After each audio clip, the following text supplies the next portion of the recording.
বিএনপির কতিপয় লোকরা এখানে মব সৃষ্টি করে, সেই মব সৃষ্টি করে তারা আমাদের ৩ জন নেতাকে ওখানে মারধর করে এবং পরবর্তীতে আমরা থানার শরণাপন্ন হলে পুলিশ এবং ম্যাজিস্ট্রেট আসার পরে সেই মবকে রিকভারি করার জন্য ম্যাজিস্ট্রেট আমাদের ভাইদেরকে শুনানি না করেই তিনি ওখানে 2 দিনের কারাদণ্ড দিয়েছেন আমাদের 2 জন ভাইকে।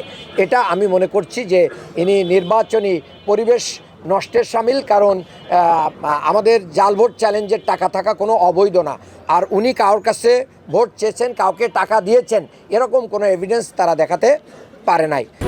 স্ট্রবেরি সুপার ডটেড ও ক্লাসিক ভ্যারিয়েন্ট সেন্সেশন জাগুক শিহরণ।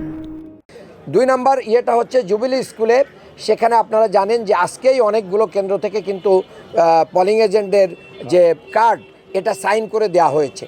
তো অনেকগুলো কেন্দ্র বলছে সকালে আসবেন। তো আমাদের ভাইরা ওখানে পোলিং এজেন্টের যে কার্ড এটা সাইন করার জন্য গিয়েছিলেন।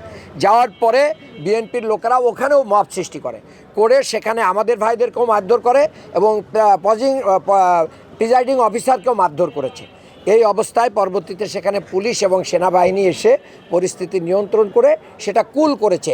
বাট এই যে প্রিজাইডিং অফিসারকে মারধর করা, আমাদের ভাইদেরকে মারধর করা এবং কাদের নেতৃত্বে এটা হয়েছে যুবদলের, তাদের নামও আমি আপনাদেরকে বলেছি। আমি মনে করি আমাদের ভাইদের 5 জন ভাইকে ওখানে আহত করা হয়েছে, আগের ঘটনায় 3 জন ভাইকে আহত করা হয়েছে। সবগুলো ব্যাপারে আমরা প্রশাসনকে অবহিত করেছি এবং আমরা আমাদের আইনগত ব্যবস্থা নিব ইনশাআল্লাহ। আর অনেকগুলো ঢাকা শহরের অধিকাংশ কেন্দ্রই ঝুঁকিপূর্ণ।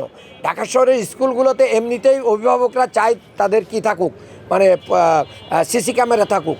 মনিজা রহমান কেন্দ্র, যেখানে বারবার কি হয়, এই গ্যান্ডারিয়াতে সহিংসতা হয়, ইতিপূর্বে নির্বাচনেও দেখা গিয়েছে।